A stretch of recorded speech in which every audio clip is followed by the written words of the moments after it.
We're really getting towards the end now. So we have Gothic sculpture in France. Hopefully you can already see a little bit of changes from the last period, the Romanesque that we looked at.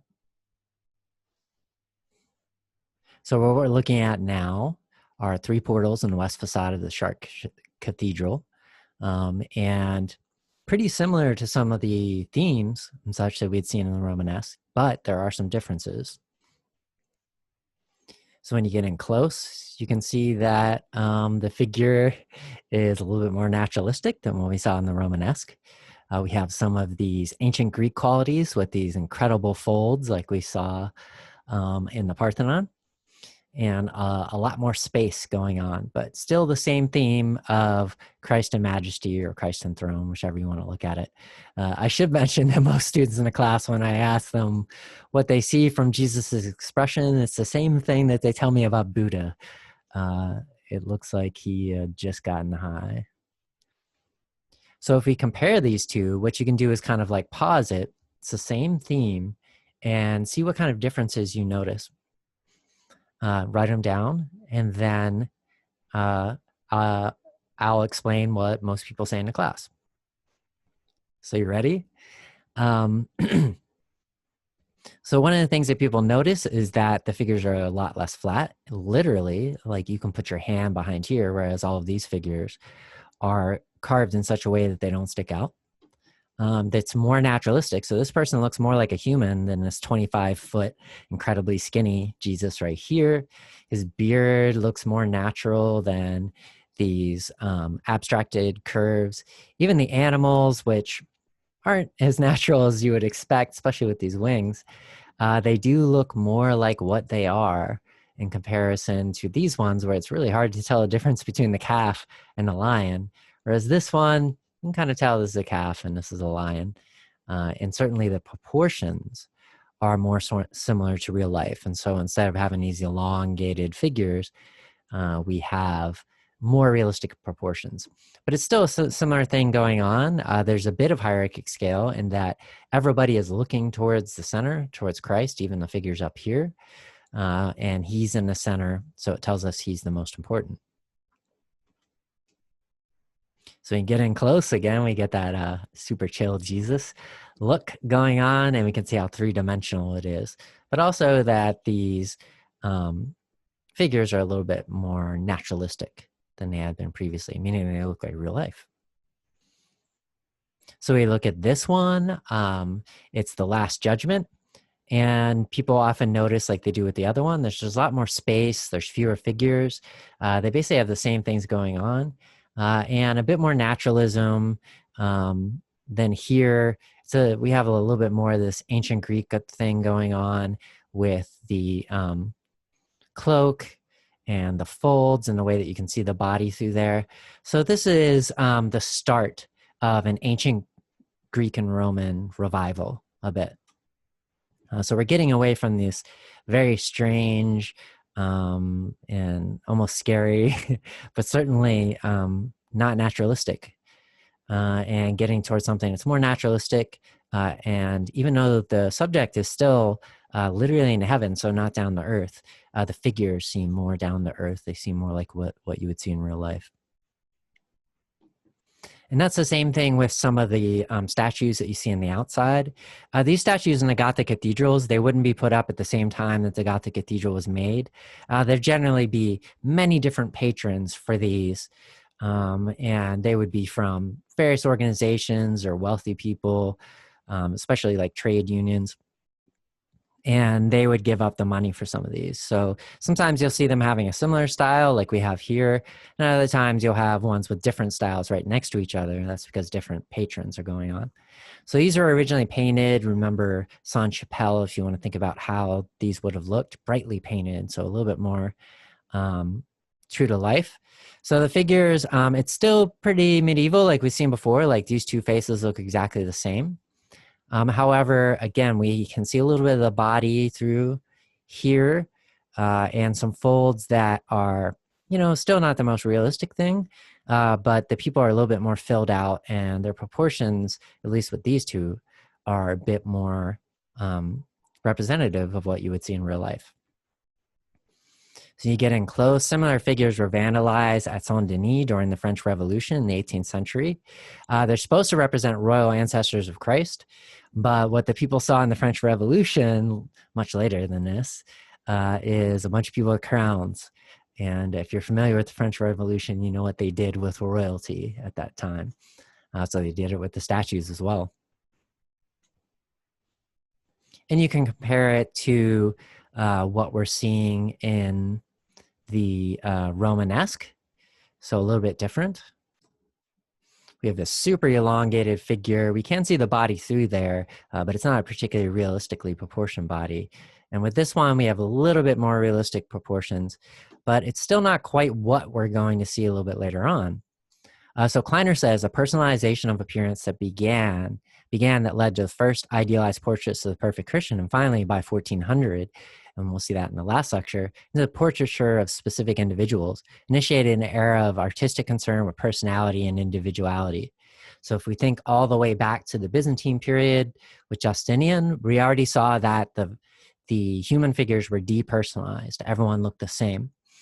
But what we're going to see is that even when we have people that aren't particularly important, we're going to see personalized faces for everybody.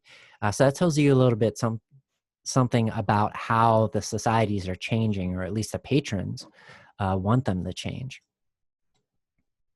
So with this one, we have something that's even closer to what we saw in ancient Greek and Rome. And they call this style classicism.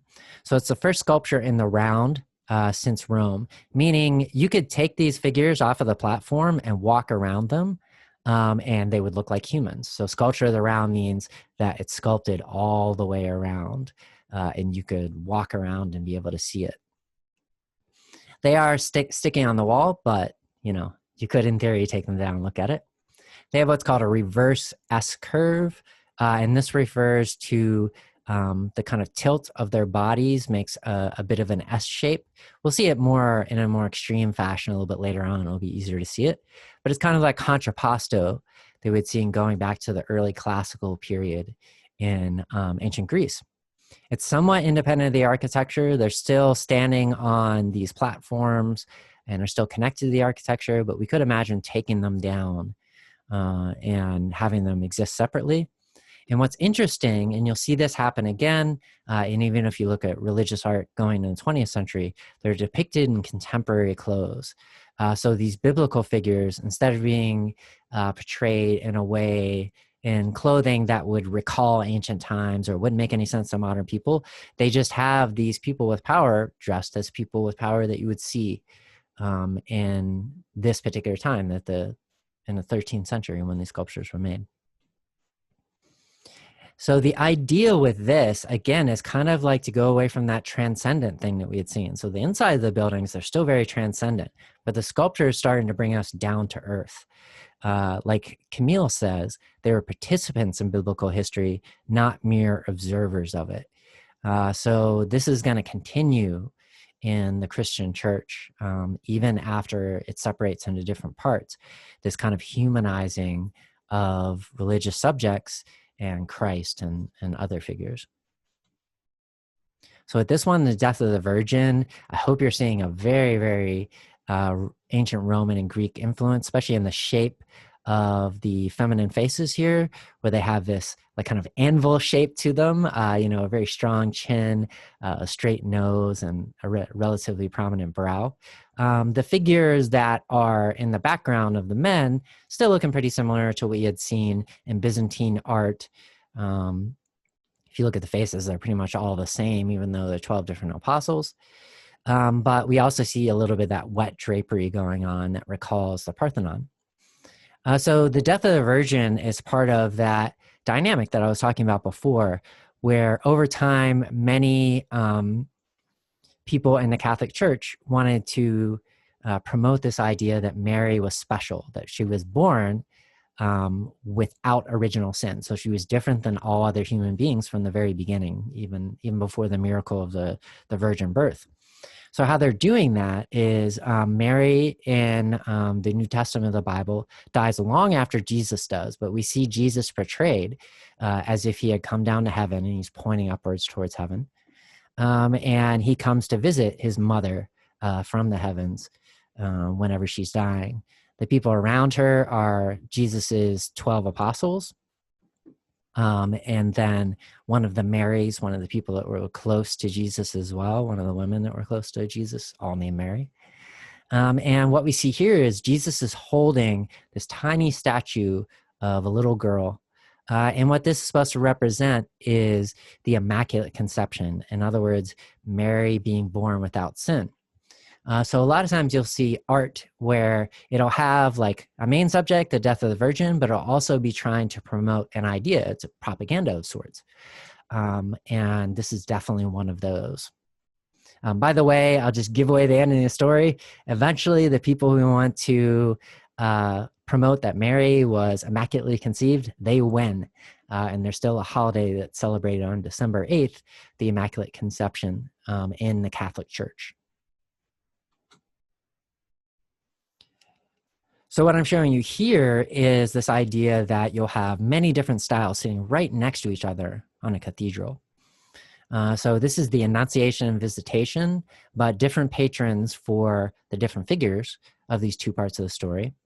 And what we see are interaction with each other and with the viewers. So if you're standing here and on the ground and looking at it, that's why I took this tourist picture, you can see how some of the figures, they seem to be interacting with each other. And instead of like looking straight ahead and above your head, they seem to almost be interacting with you. So Adams comments on this, rather than being vertically aligned and facing the viewer, as at Chartres, the REM figures turn to face each other, thereby interacting in a dramatic narrative and engaging the spaces between them. So we see all four of them. We can see the two parts of the story. So the Enunciation, it's in the Bible, and it tells the story of Mary, who's pictured here, being informed by the angel Gabriel that despite being a virgin, she's about to give birth, and she's going to give birth to somebody pretty special, Jesus Christ. So you'll notice that Gabriel is portrayed in this kind of like all gender or genderless way. And that's pretty common with angels. The idea is that they're intermediaries between humans, who the Catholic Church believes has gender, and gods, which are like kind of, and God, which is kind of beyond gender. So angels are generally shown as having qualities of masculine and feminine qualities. So we see that here with the angel Gabriel. And then with Mary, she's reacting in a way that you might expect someone who had never had sex and being told they were pregnant, kind of wondering what's going on. And so she becomes pregnant, and after this, she visits with her cousin, who's much older, who through like kind of a miracle becomes pregnant as well.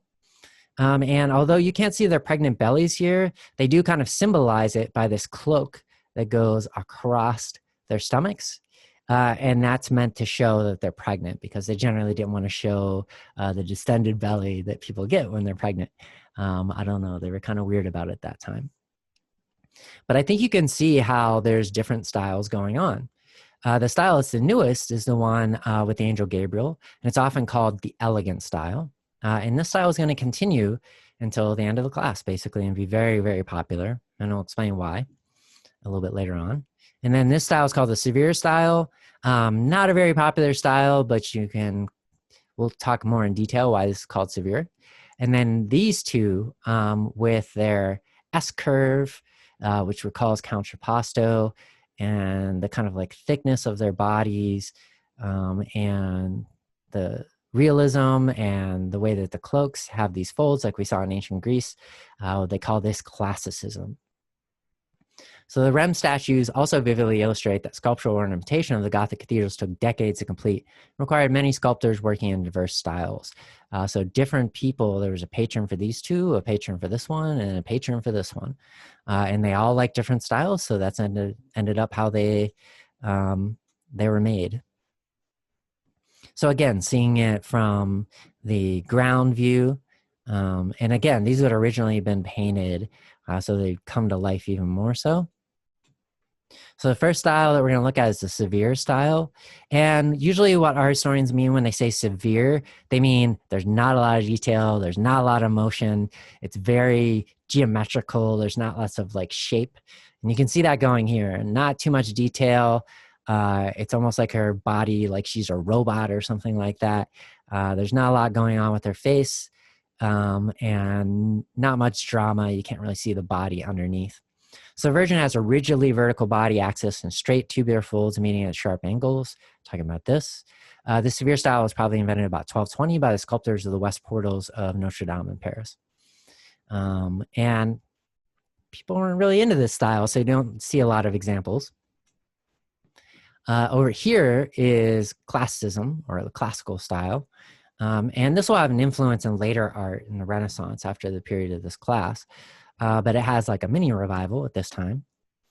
So Jansen and Jansen say, to have a pair of jam figures enact a narrative scene such as this would have been inconceivable in early Gothic art sculpture. So Jansen and Jansen are talking about the 12th century instead of the 13th, which is what we're in now. The S curve, that's this, it makes a shape of an S, resulting from the pronounced contrapposto, dominates the side view as well as the front view. Physical bulk of the body is further emphasized by horizontal folds pulled across the abdomen. Again, to show they're pregnant. The woman's full faces, wavy hair, and heavy mantles. He's talking about the like pretty prominent jaws, exactly like you would see in ancient Greek sculpture. Recall imperial portrait statuary, so also in ancient Roman sculpture. And then this one, believe it or not, which is in some ways kind of the strangest, this elegant style, which will later be called the international style, and sometimes to people outside of France, the French style. And this becomes the most popular and most associated with the Gothic. So this angel has been seen as the latest and most Gothic figure of the group. Its ethereal body and radiant smile make it quite different from the two outer figures. So these very long limbs, incredibly long neck, this like kind of like both feminine and not so masculine type of face. These eyes, which are almost shaped like an alien, we're going to see it even more extreme. The contrapposto is bigger, so we tend to see a little bit more movement in the figure's bodies. That's all characteristic of the elegant style, and we'll see that kind of continue. So part of the reason why this became so popular is because during this time, the Catholic Church has a head of the church who's supposed to act as God's representative on earth. That person's called the Pope. There's a Pope nowadays. His name's Pope Francis. You might have heard of him. Doesn't have nearly the power the Pope at this time had. So what happened is a previous Pope had died, and people were... the people that choose the next pope, who are called the cardinals, so these high officials in the church, they couldn't agree on who the next pope would be. So they actually picked two of them. And one of the popes went to Avignon in France, and then the other one stayed in Rome. And both said, you're not the real pope, and you're not the real pope. So eventually they worked this out, and they brought the popes back together and just had one in later years in Rome. And because the Catholic Church was centered in Avignon in France for so long, and this style was associated with the French kings who really liked it, it ended up being a very popular style because there was these, two powerful institutions, French royalty and the Catholic Church, that were associated with it. So everybody else wanted to be associated with that sort of power. It does look cool too to some people. Some people think it's weird, but that's surely another reason why it ended up being the way it is. So we can get in close to face, a nice radiant smile, as Camille says, but maybe a bit strange in the proportions, a very small head and very long neck. This is the Virgin of Paris, and it shows you this elegant style and really this like extreme contrapposto. It starts to look like there's like a sharp wind, and everybody's trying to stand up into the wind. And they call this the elegant style. Again, you can call it the French style, or eventually it'll be called the international style because everybody likes it. And the King of France really likes this, and because of that story I told you about the Pope, it ends up spreading throughout Europe in painting and sculpture. and then they call it the international style.